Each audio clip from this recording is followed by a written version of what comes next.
Mida toob aasta 2026 ja neid aastaringi lugemisi ma väga palju teen, eriti vana aasta lõpus ja uue aasta alguses.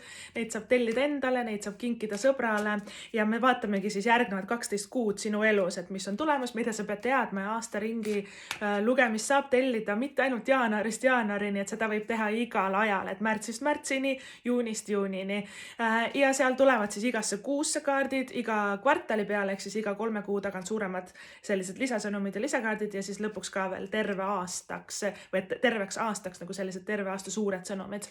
Aga vaatame ka järgmised 12 kuud meie elus või siis ka järgmine aastaring, eks ole, et mida me peame teadma, mis on meie ellu tulemas, mis on olulised sõnumid, et võib-olla siit on head kasulikku infot endale kaasa noppida ja kõrva taha panna siis järgnevaks siis aastaks. Esimene kaart, millega me alustame, on maag tagurpidi. Oi, kus see on unistuste täitumise aasta ja manifesteerimise aasta. Maagil ei ole piire.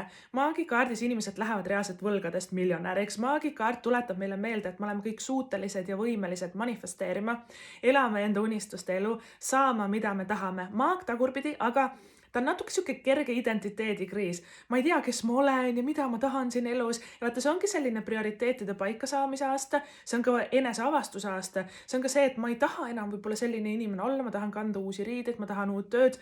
Et väga palju neid muutuseid võib siis ka tekkida, eriti maikuus kusjuures. Ja maagikaart ongi nagu siuke eneseavastamise ja eneseleidmise kaart, aga väga tugevalt manifesteerimise kaart ka.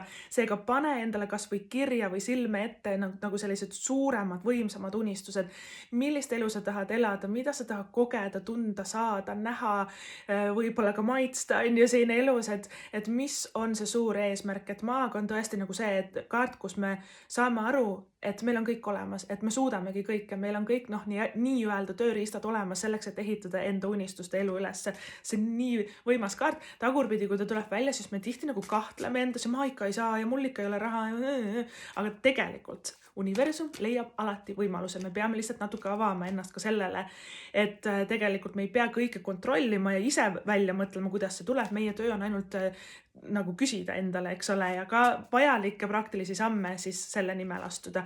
Müntide 4 õigetpidi räägib ka selleks aastaringiks stabiliseerumisest. Rahaasjad korras, tööasjad korras, raha hakkame koguma, investeerima, kinnisvarakaart on see, uue kodukaart on see kindlasti ja kel on olnud sellised ligadi-logadi suhted natuke rahaga või et on olnud ebastabiilsust ka tööalaselt. Müntide 4 kinnitab meile üle, et kõik saab nagu korda, elu muutub stabiilsemaks ja tulekski rohkem keskenduda nagu sellele, et endal need tulud-kulud silme ette siis saada, keskenduda sellisele stabiilsusele, et see kaart seda kindlasti ka meile siis toob selleks aastaks. Aitäh, mina olen Tiiu Tarot.